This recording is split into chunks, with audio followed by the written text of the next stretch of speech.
Now, the Green New Deal has been attacked by Republicans as unrealistic, terrible for business, too expensive. Some even claim that it takes away and bans air travel and also bans cows. Now, that's complete insanity, and there's not an ounce of truth to it.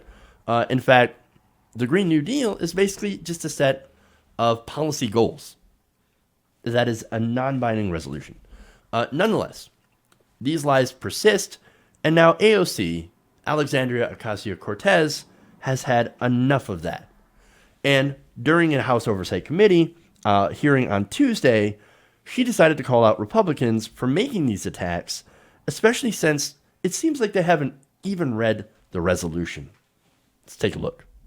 I would be remiss if I didn't talk or address some of the comments made across the aisle. And while I am incredibly flattered that the ranking member and many members across the aisle seem to be so enamored with a non-binding resolution presented by a freshman congresswoman sworn in 3 months ago, I think that ironically, despite that fixation, it doesn't seem that they've actually read the contents of the proposed and presented resolution. And so I would just, I would encourage that we don't need cliff notes for a 14-page resolution that was designed to be read in plain English by the American people. So I would encourage my colleagues to actually read the resolution presented so that they can speak to it responsibly and respectfully. Wait. You want Republicans to speak about this responsibly and respectably? Do you know who the Republicans are? Look, she knows who they are. Of course she does. And she understands that if they did that, then they would find out why 80% of the American people favor a Green New Deal, the ideas behind it. They would discover, if they actually did the research, that it doesn't ban planes, doesn't ban hamburgers, or any of the other outrageous nonsense that there are people that are spreading out there. But it is actually a plan, it's an outline of goals to help us fight against climate change, which is a threat to the economy, national security, and more importantly, of course, people's lives. But then, if they admit to understanding all of that, well, then they would be forced to actually do something about it. And that, of course, scares the crap out of their donors in the fossil fuel industry, who right now receive billions of dollars in subsidies. That's money going from your pocket into theirs. In fact, AOC is now going to call that out in this next clip. Take a look. I would also like to highlight that it is not responsible to complain about anything that we dislike as quote unquote socialism, particularly when many of our colleagues across the aisle are more than happy to support millions and potentially billions of dollars in government subsidies and carve-outs for the oil and gas and fossil fuel industry. So the fact that subsidies for fossil fuel corporations are somehow smart, but subsidies for the development of solar panels is quote unquote socialist is just bad faith, and it's incorrect. And I think it's important to support and propose the fact that we need bold action. Now, she's, again, absolutely right. And that's why we love AOC, right? She says what the rest of the Democrats seem to be too afraid to say. The lobbying from the oil and gas companies, the big money coming from them, is actually leading our politicians to do bad faith attacks against sensible ideas. Again, how can you say on the one hand, oh, I'm against government intervention in business, and yet vote to give oil subsidies to some of the most profitable corporations on earth? That is a complete disconnect. It is hypocrisy.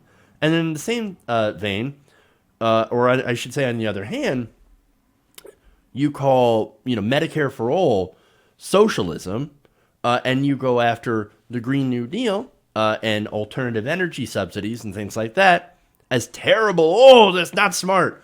In fact, that's socialism. That's terrible. We should avoid that. But please continue to give my donors massive subsidies, and so they can continue to fill my pockets as well.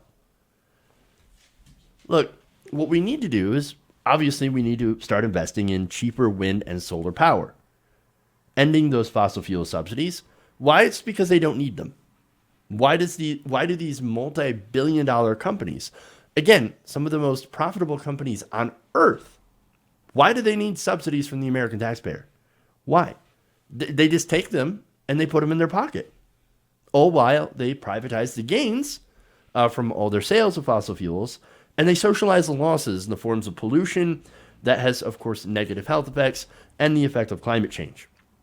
By the way, climate change is fueling more extreme weather events and could eventually cause food shortages and mass migration, as some of the earth will be literally or virtually uninhabitable due to extreme temperatures or sea level rise.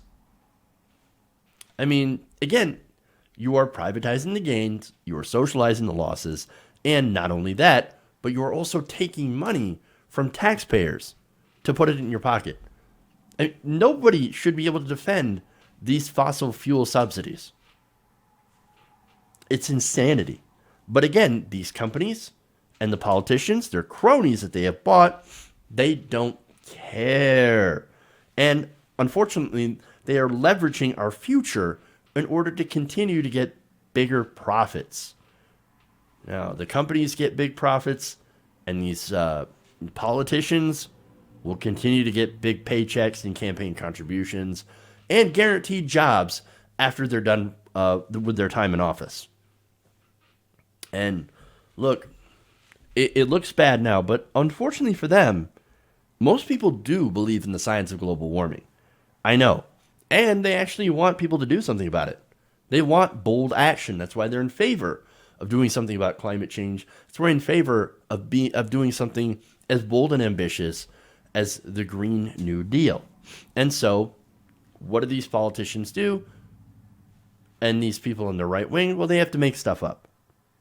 That's why you hear about, oh, they're banning airplanes. Oh, they're banning cows. Oh, all this stuff that obviously there's no shred of truth to it whatsoever. Again, you can read through this set of policy ideas and goals, and you will find none of that in there. And so when you look at the facts, when you look at the truth, when you look at what has actually been said and what this actually proposes, you realize that these people are not going to get away with this, because there is a new generation of people like AOC. We saw that in the Sunrise Movement.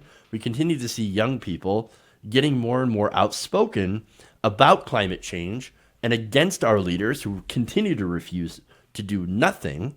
And eventually they will end up in power. They will end up in office, and they'll finally do what our craven, money-obsessed leaders won't. And that is fix this disastrous mess that they have created. Hey guys, hopefully you enjoyed that free video. Now I'm going to have to ask you a favor. Between the demonetization and the YouTube algorithm messing around with view counts, etc., we're having a hard time adjusting to the new YouTube reality, which is where you guys come in. See, we have a Patreon, patreon.com/TYTNation, set up to help us rely on you guys, the viewers, instead of big corporate ads. Look, you know the show. You know how I'm not in favor of big corporations anyway. So help us transition away from relying on the ad model to pay the bills and sign up to be a patron, patreon.com/TYTNation. That goes a long way to help us keep the lights on. And you guys will know that you're supporting independent, progressive media.